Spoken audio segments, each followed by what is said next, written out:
The dark life after 15 minutes of fame.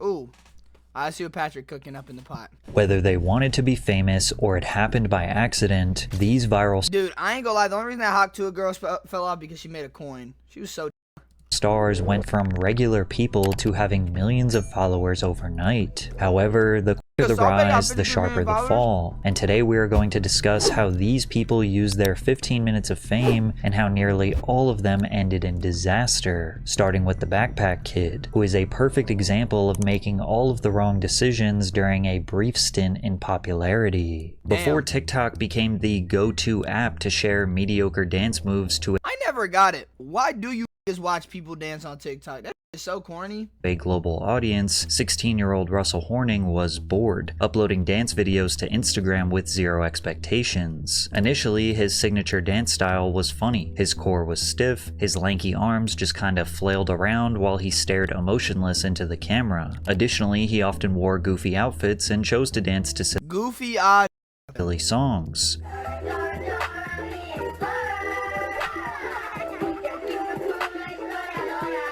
Russell was extremely recognizable after watching just one video, which led to him gaining a small following on IG. But his entire life changed when Rihanna posted one of his videos to her 54 million followers. Damn, Rihanna's the reason Rihanna's the reason of this blow up is crazy. I didn't even She know tagged that. Russell in a post celebrating her Grammy nominations, and he gained over 40,000 followers in one day. To capitalize on the momentum, Russell pumped out as many dance videos as he could, skyrocketing him up to over 500,000 followers. There was one particular dance, called the Floss, that seemed to get him the most views, with many people falsely crediting him as the inventor of the move. However, his videos were not getting shared because he was an excellent dancer, but rather because he was a meme. Whenever he did collaborate with other dancers, he was often seen as the weakest one. Despite this, opportunities were being thrown his way because of his follower count, like when Katy Perry personally requested that he dance for her Saturday Night Live performance in May of 2017. Russell absolutely stole the show, flossing aggressively while staring deadpan into the souls of millions of live viewers. He also strategically chose to wear a backpack, rebranding himself as the Backpack Kid. The SNL appearance gained him millions of followers,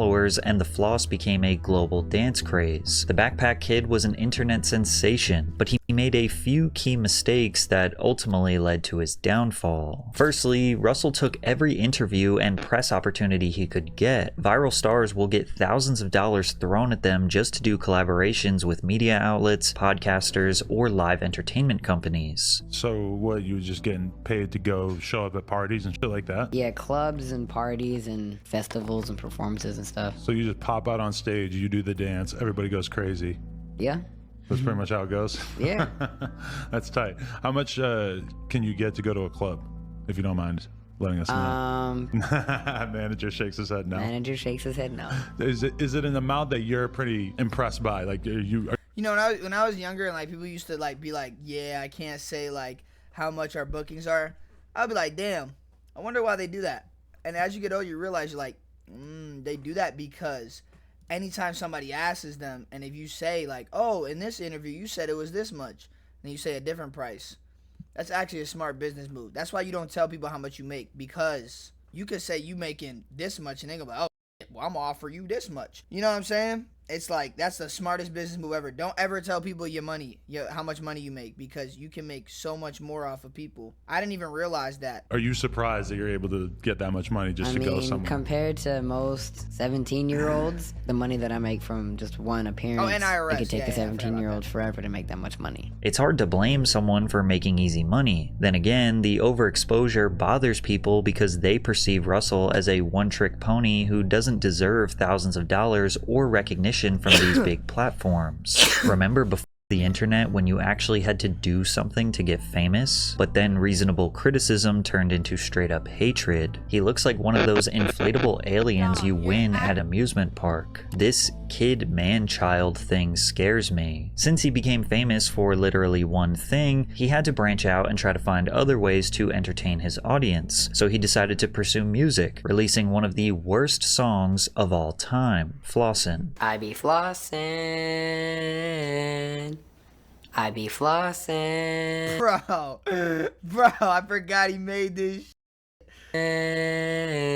Although Russell claimed that he was passionate about music, his songs felt like someone who was barely trying or maybe even just joking, rather than a serious this nigga made a Napoleon Dynamite video. Artistic endeavor. Virality made Russell feel pressured to just keep doing what is paying the bills, so he resorted back to his one dance move, which ultimately led to a situation where he tried to perform on a stage that he was not wanted on.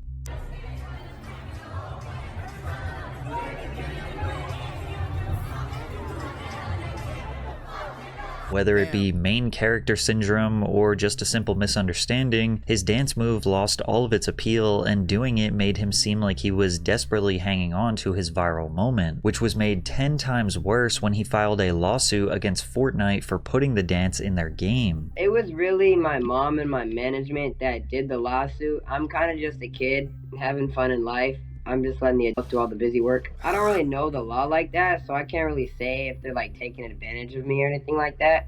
But like from a mom standpoint, like a manager standpoint, they think that they're taking advantage of me. A couple days after the lawsuit was filed, videos dating as far back as 2011 were resurfaced showing people who were doing the dance long before the Backpack Kid. Simply put, he did not own the dance, and many viewed it as one final attempt to cash in on his fading relevance. Unsurprisingly, Russell and his team voluntarily dismissed their lawsuit shortly after. The Backpack Kid's 15 minutes of fame were officially over, and despite being hated by the masses and falling off to the point where he receives less than 1,000 views per video, these days, Russell actually seems happier than— Okay, there we go. He looks better with facial hair. I ain't gonna lie. He looks way better with facial hair. See, bro, facial hair actually does wonders. Like Jack Harlow, fucking ugly without facial hair. Now that he got facial hair, bro, that handsome. When he was at his peak, he is pursuing music more seriously and remains dedicated to pushing out a positive message to the world. But as I got older, I started having a more mature mindset on money. I realized that it's important to choose good decisions on how to spend your money. I was just invited to do an anti-vaping commercial for the American Lung Association. And of course my first thoughts were, oh yeah, cause I don't vape, I don't smoke, I definitely don't encourage it. Then again, he openly accepted the opportunity to be on Kai Cenat's stream where he was absolutely embarrassed by Drewski.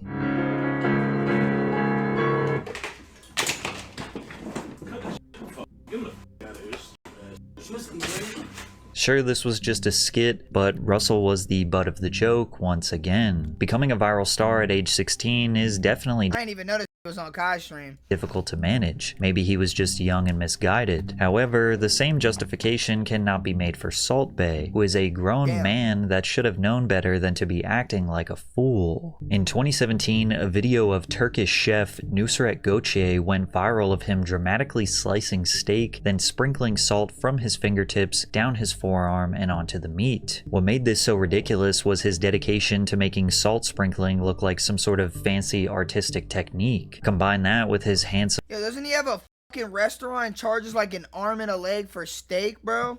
Johnny Depp resemblance, Like, bro, and the internet gave him the steak. nickname Salt Bae. Salt Bae didn't just embrace the meme, he became it. He continued posting obnoxious videos of him caressing raw meat, dancing with raw meat, and of course his signature salting. He was shouted out by celebrities like Leonardo DiCaprio, Drake, and even cooked for the King of Jordan. The internet fame didn't just gain him followers, it launched his career as a global restaurant owner. He launched and expanded his Nusret Steakhouse empire to over 20 locations worldwide. Miami, probably that it's still a thing, bro. It's still I be seeing the huz go there. Picking up tens of millions of dollars in revenue. However, I respect the hustle though. I respect the hustle. with more exposure comes more criticism. Many began to wonder if he was actually this mystical, passionate culinary artist, or just another guy trying to cash in on some fame. One major critique was the outrageous prices at his restaurants that had patrons feeling more scammed than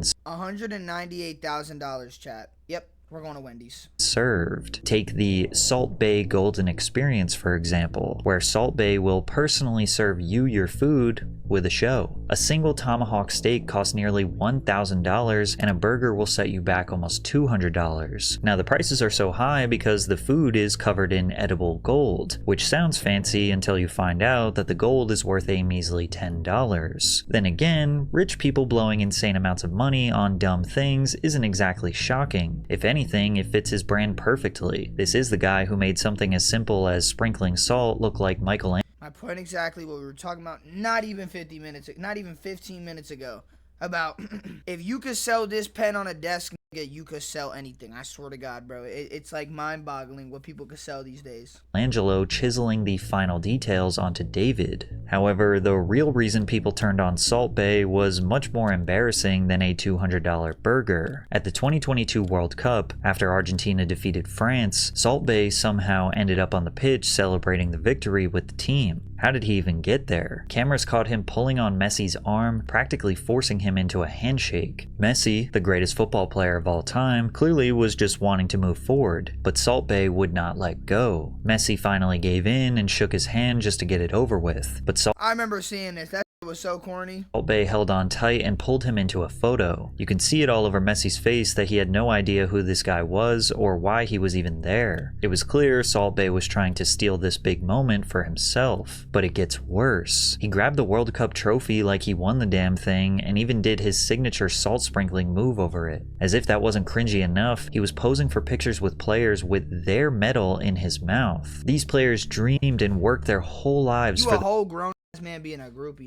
This once-in-a-lifetime moment, only for some clout chaser to steal some publicity to promote his overpriced steaks. He responded to the backlash with an apology, claiming he didn't step on the pitch for advertising reasons, but the damage was already done, and Salt Bae's 15 minutes of fame were over. Salt Bae has shut down multiple restaurants after the hype has died down. Many of his remaining locations are drowning in poor reviews, and his London The smell in the whole restaurant is absolutely unbearable. Quite shocking, to be honest, for a restaurant that changes or exorbitant amounts of money for dishes that doesn't even value this much. Imagine going in such a high-end restaurant. Restaurant is down 4.3 million euros as customers have realized his food is way overpriced. Salt Bae has resorted to selling his high-end food online now. In May of last year, people started to notice that his steakhouse was listed on Deliveroo and Uber Eats, selling his Salt Bae tomahawk for $500 and a strip loin for almost $900, proving he really hasn't learned from his critics. Then again, there are plenty of rich people out there willing to waste money on overpriced food just because they can, and his virality and social media following alone will easily keep him in business for the rest of his life. But if you think Salt Bae How the f did this get 53 million followers?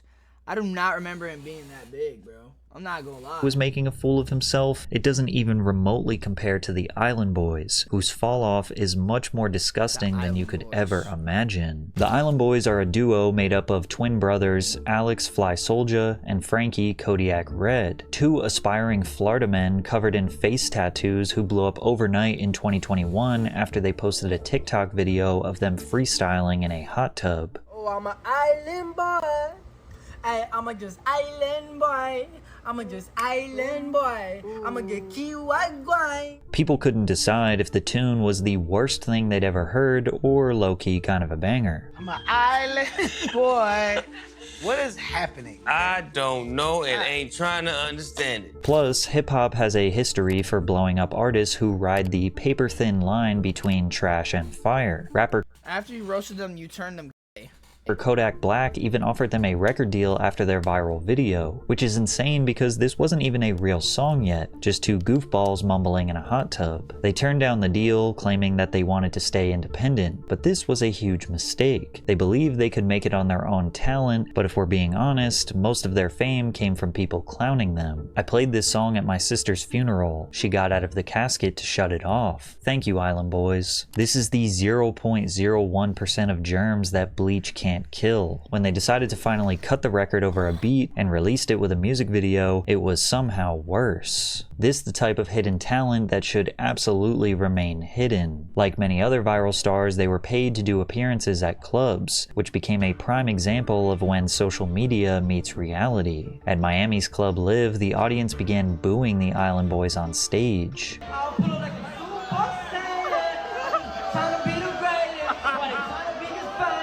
Once music fans realized the Island Boys had no capability of making a somewhat decent song, there was really no reason to pay attention to them, and their 15 minutes of fame was about to be up. The boys needed a new way to profit from their fame, so they began selling personalized videos to fans on Cameo, which apparently was very lucrative according to their previous manager. They owe me about like $150,000. From what? Your percentage of the Cameo money? Yeah. Is that the only money they're bringing in? Mostly, maybe a little bit on TikTok, but I mean, it's pretty much run dry at this point. Right.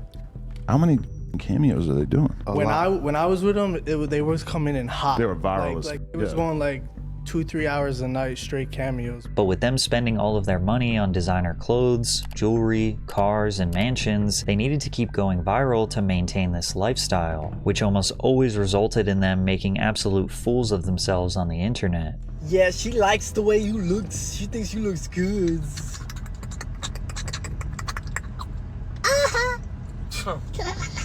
They also might Yo, this did not have to add that to the video. Holy shit, bro. have needed some money to hire security because the gangster persona was not convincing enough.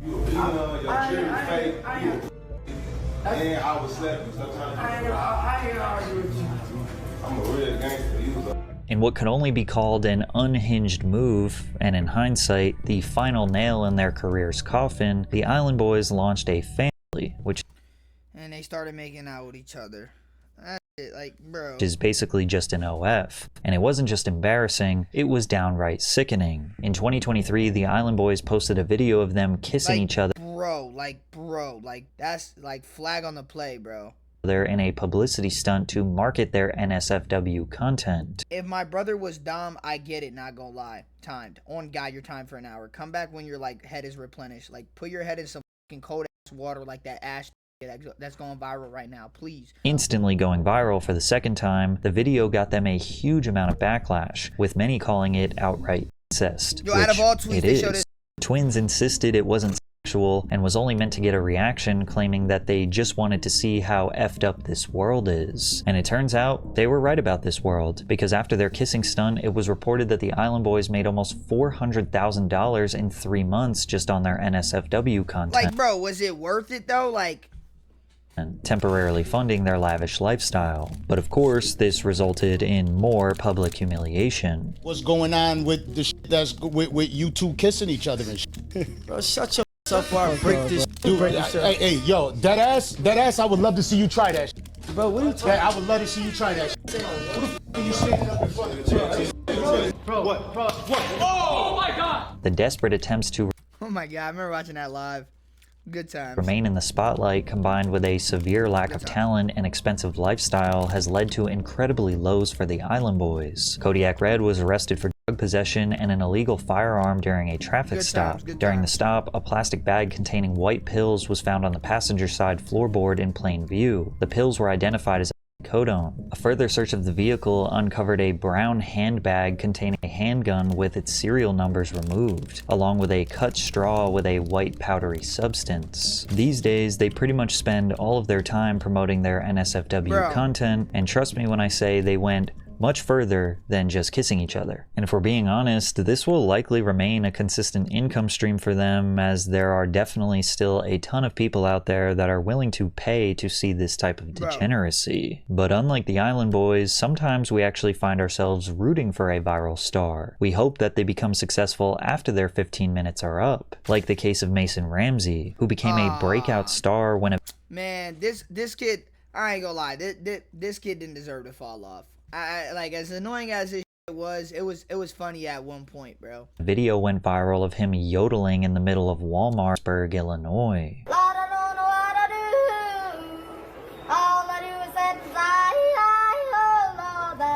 The clip racked up tens of millions of views in just a few days, turning the 11-year-old Mason into a worldwide meme. Not only is yodeling kind of objectively hilarious, but a child singing a song that was 70 years old was oddly charming. Because of his viral performance, the original song, Hank Williams' Lovesick Blues, skyrocketed all the way to the 3rd spot on Spotify's Viral 50 chart. Within weeks, that's crazy. Ramsey was sitting across from Ellen DeGeneres, who got him invited to perform at the legendary Grand Ole Opry. From there, he was embraced by thousands of fans while performing at Coachella.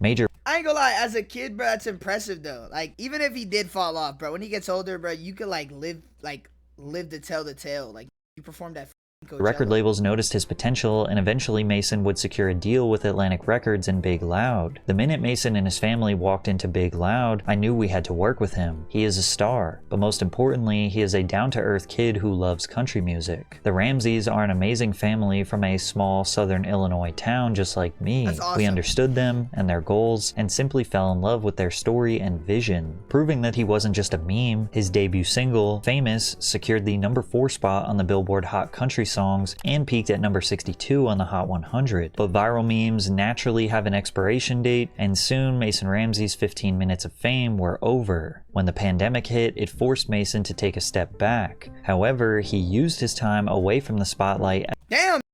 as someone could in his position. While his voice was maturing, he focused on refining his talent, writing music, and finding his own sound beyond the yodeling kid in Walmart that made him famous. Mason released 3 EPs that gained over 500 million streams combined and secured hundreds of millions of views on his music videos. By 2024, at 17 years old, he decided it was time to take the next step in his career and release a full-length album titled I'll See You in My Dreams. A song featured on the project called Blue All Over caught a lot of attention through TikTok for its classic old country appeal, and I can confirm it is a beautiful song. Now in 2025, Mason Ramsey recently announced his first major headlining tour that has 15 stops. Mason's rise to fame started almost exactly the same as everyone else in this video, but instead of trying to chase more fleeting viral moments or make some quick cash, he honed in on his craft, worked hard, and simply gave the people exactly what they wanted: genuine talent and entertainment. This was one of the few times social media made the right person famous, the only viral kid that didn't switch up after the fame. So while Mason worked hard and focused on genuine entertainment, Bobbi Althoff seems to ignore both of those things. As many people So are that's not even a dark life for him. I ain't gonna lie. That was a W addition to the video though, because that's not even a dark light. Like, bro, 1.5 million. You're still signed to that label most likely. You're not doing bad in life. You're not doing bad at all. genuinely confused how someone who has done so little has achieved so much success. Bobbi Althoff started as a mommy TikToker after the pandemic, posting about her pregnancy, marriage, and family dynamics. After posting thousands of This is a piece of shit. I'm sorry, bro. I'm gonna be real. Literally cut ties with her husband because she literally got exposure. videos over a couple of years, she had built up a respectable 3 million followers. However, TikTok wasn't paying the bills and her marriage wasn't doing too well, so the wholesome family content was about to come to a screeching halt. She said, "I saw this video of a girl talking about how much she made from her podcast, and I think I mentally decided that she made at least $300,000 a year on her podcast alone. And I was like, that's what I need to do next. I need a podcast." Her large following helped her land her first celebrity guest, Rick Glassman, who is a comedian and actor. And in the first podcast, fans got to see Bobbi in a totally new light. She was seemingly a socially awkward valley girl, giving off the vibe that she didn't even want to host her own podcast. The way your eyes are looking, it seems like you're not listening. I'm listening. Do you care? No, I do care. It's just really bad when you sing. I'm not a singer. I'm just trying to get the story across to you. Thank you. I hear it. I got it. In her second podcast, she hosted comedian Funny Marco, who had great comedic chemistry with Bobbi. I ain't gonna lie, Funny Marco came a long ass way. I think 2021 before he started doing the podcast or the interviews himself. Bro was real life a streamer. He was involved in the E-dates and shit. That literally cut ties entirely with streaming and just became a full-time interviewer. And bro, he's mad successful with that. Funny Marco's comedy style often makes others feel uncomfortable and awkward, so the two were essentially battling it out in an interesting back and forth. So who are you? Where'd you? Who am I? Yeah. Is that a serious question? I have more followers than you on TikTok. Marco's humor combined with Bobbi's dryness and innocent personality makes this so hilarious. Highly entertaining. The episode quickly earned nearly 1 million views, and clips of it made the rounds on social media. The mini virality caught the attention of Drake, who followed Bobbi on Instagram. I DM'd Drake and asked if he wanted to be on my podcast, and he said yes. He sent me his touring schedule, and I knew that I needed to make it happen fast. So my friend and I flew to Memphis 2 days after the original DM was sent to record the episode. Her podcast with Drake earned 1 million views in the first 24 hours. That's an opportunity taken though. You can't even hate her for that. Even though she a whore, And what she did to her husband was wrong. She took that shit quick. She ain't let that let up. Hours and introduced her to a massive mainstream audience. Drake rarely does interviews, so this one, alongside some random girl while laying in his bed, made people extremely curious. Am I your type? I'd do it. Yeah, you said I'd do it. Thank you. Yeah, power. I'm just saying, like, you know, I flew all the way here you did. I really do appreciate on my that. daughter's first birthday. I wasn't gonna bring that up. Mm-hmm. You missed your daughter's first birthday for To be here. It just ain't shit. Crazy. Dark. Regret that you'll never be able to undo. Yeah. Horrible parenting. Literally. If Drake's telling you that, Somewhere safe, and it's not his birthday. When's his birthday? What does it matter? It ain't today, honey. Don't call me honey. Clips of their awkward interactions flooded TikTok, and overnight, Bobbi Althoff became a household name on social media. and you know what's the craziest part about this? This interview got taken down. All that for this interview to get taken down. I ain't gonna lie, After the Drake episode, securing high-profile guests became easy. She had on Lil Yachty, Tyga, and even Mark Cuban. Her style of bored, sarcastic humor became her signature, and people seemed to love it. But just 3 weeks after the Drake interview was posted, which now had over 10 million views, it was mysteriously deleted from her page, and he unfollowed her on Instagram, sparking a ton of speculation. While fans were trying to figure out what happened, people were reminded that Bobbi skipped her daughter's first birthday to interview Drake, which didn't seem to sit right with people, especially because Bobbi used to be a mom-focused TikToker. When Drake calls you a horrible parent, you know you effed up. Rumors also spread that Bobbi slept with Drake and divorced her husband just to do the interview, which she vehemently denied. But it is true that she divorced her husband, but the reason her and Drake's relationship soured was never revealed. So many people came to the conclusion that she was nothing more than an industry plant, basically meaning that she didn't organically earn her virality, but rather she was handpicked by people behind the scenes and artificially pushed into the spotlight, using Drake's fame as the catalyst. The main piece of evidence for this theory was that she signed to the WME Talent Agency, one of the biggest talent agencies in the United States, representing a ton of Hollywood figures, including Drake. Well, you got a great agent, and you got a great agency, and you got great guests. Regardless if the rumors were true or not,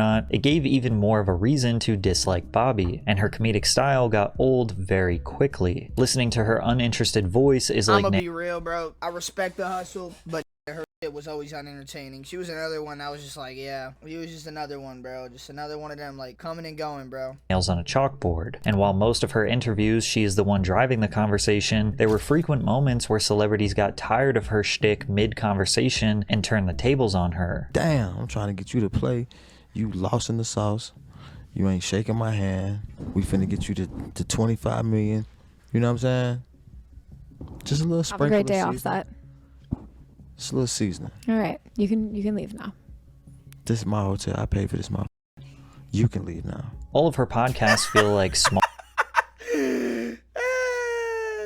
Heidi go lie, bro. You know it's bad when you giving Offset or small talk while waiting for something to actually happen. It's just simply boring. Ironically, her revealing that she was just playing a character actually became worse for her, because the little mystique she did have was now completely gone. In an interview on the Women on Top podcast, she explained why she embodies a satirical alter ego on social media, saying, "Being myself doesn't get views. I had to go where the money was." And her playing the character of someone who is bored and uninterested is just not a sustainable style for long-term success. Awkward and cringe humor can work, but in short clips, not hour-long podcasts. In response to the backlash, she tried to just be more herself, not trying to be so awkward, and even remove the dead air moments from the pod. But all that did was reveal that she is just a subpar podcast host who is only doing it for the money. Although her 15 minutes of fame are over, she will likely remain a lingering socialite as long as she is signed to a talent agency that can get her celebrity guests. And on TikTok is where you will still see her fan base praise her for putting in the—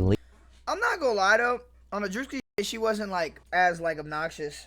So maybe being herself is a best bet, cause like the acting awkward was corny as least amount of effort possible. This story feels all too similar. Oh my god, this a meme. Similar to the Tuah Girl, with the main difference being that Bobbi didn't outright scam the few people that actually supported her. Walking around drunk in Nashville at 2 a.m., Haley Welsh and her friend Chelsea approached a couple of guys and asked them what they were I'm about to go to this exact spot and ask these exact question, bro.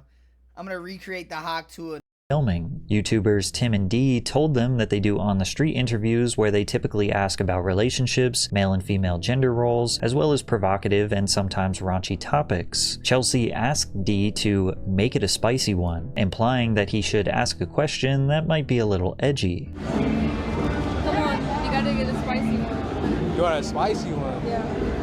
So he did just that, only Megan's friend Haley would jump in and give an answer that would drastically change her life. You gotta answer this, you got it. What's one move in bed that makes a man go crazy every time? Oh, you gotta give him that hawk to and spit on that thing, you get me?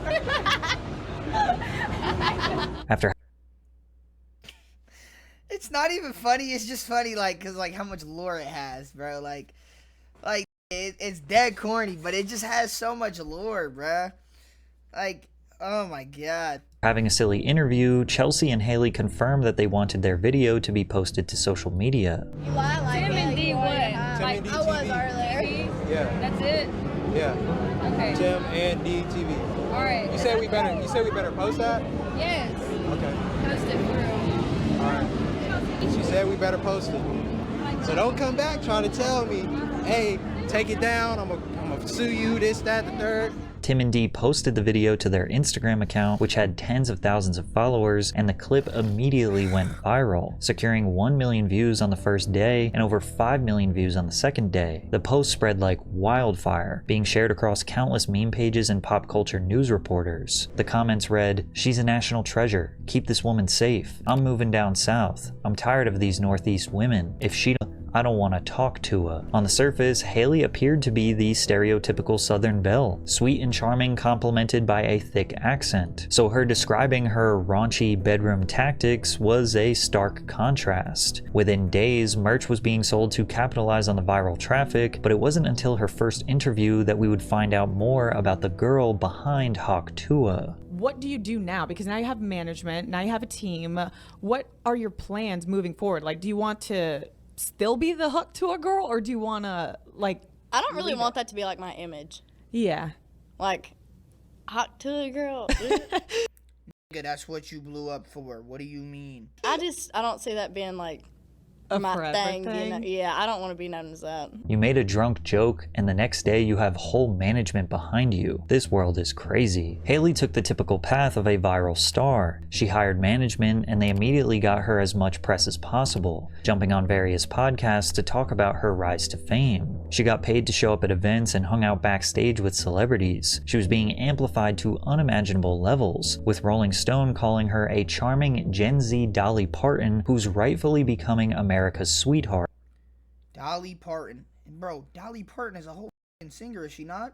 Keep in mind that Dolly Parton is a generational talent who like, what are we saying, bro? sold 100 million records in her career. Rolling Stone, of all publications, making that comparison just shows how they will say anything for clicks. And while many people thought that Haley would start an OF to cash in, she decided she wanted to use her fame for good. Everybody in the comments is saying how I have 15 minutes of fame, and if that's the case, then I'm going to spend it doing something good. Today, we're taking all of this down to the local animal shelter and donate. People were convinced they made the right person famous, but most viral stars struggle to earn a consistent income from their newfound fame. So in order to secure a sustainable revenue source, she launched the Talk Tuah podcast, and immediately the jokes came flooding in. Hot to. Like an emphasis on like tuh.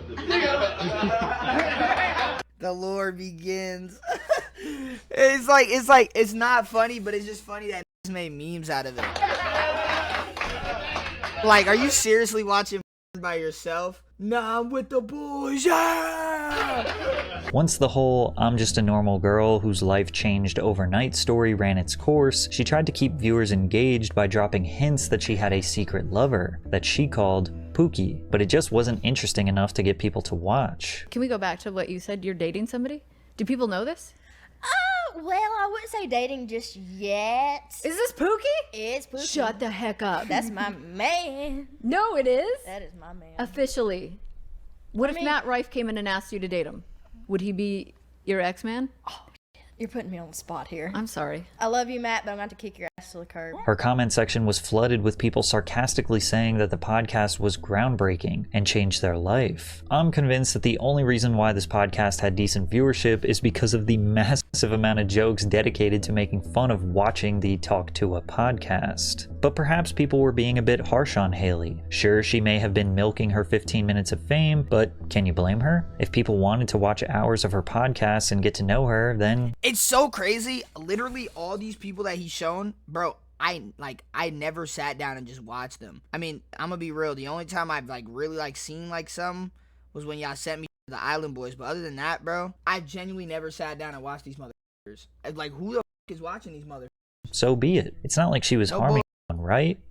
Wrong, because Haley would make a decision that would officially destroy her career. On December 4th, 2024, in collaboration with the Web3 platform Over Here Limited, Haley launched her own meme coin called Hawk. The coin was marketed as a revolutionary cryptocurrency project. Within 15 minutes of its launch, it hit a $490 million market cap, but then it crashed. It was revealed that 97% of the total supply was initially controlled by just 10 people, leaving only 3% for public buyers. A total of 285 investors took part in the pre-sale, but once trading opened, 30% of them immediately dumped their entire holdings, while another 23% offloaded a portion. This sell-off tanked the token's value by over 90%, while the sellers walked away with an estimated $3 million.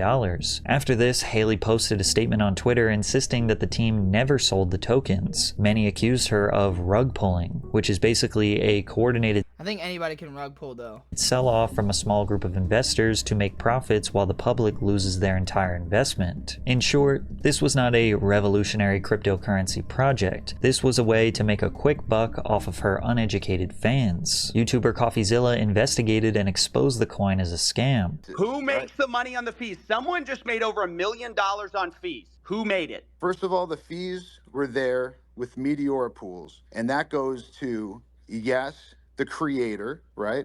Which is who? Who is the project? Well, the project is over here, Haley Welch, right? And how much does Haley Welch own? This is Haley Welch's project. So she owns all of it. Did she just make $1 million on fees on a rug? Who made the money? How much did Haley Welch make of that million? 1.8 million? It's a foundation. Hey guys, I hate to interrupt you, Nick. Well, hello there. But anywho, I'm gonna go to bed. And I'll see you guys tomorrow. Multiple lawsuits were filed against the entities behind Hawk, including Over Here Limited and the Tuah the Moon. Did she just, hey guys, I'm gonna go to bed. Sound like a fucking voicemail. Foundation. These lawsuits alleged unlawful promotion and sale of unregistered securities. Welch received an upfront payment of $125,000 to promote the coin to her community, along with 50% of the net. That's where it comes from? Comes from what? Trading proceeds after the operating that was pre-recorded. That's what it sounds like. Costs paid to the third parties. And she owned 10% of the entire Hawk supply, although she could not sell them for a year. Now, it is possible that Haley did not know what she was getting into, but ignorance is no excuse for breaking the law. Her 15 minutes of fame are most definitely over, but since her meme coin, she has disappeared from social media, so we'll have to see what I'm gonna be real. You're already that deep in. Your shit's already corny, and you scam. You might as well just keep following with this ignorance and let that ride. Relax, bird, been out then, this is legit, nigga. 5-star dinners, 5 stars on my bitch, nigga. Been 10 fat shit up on my wrist, been him, could've been anything I wanna get, nigga.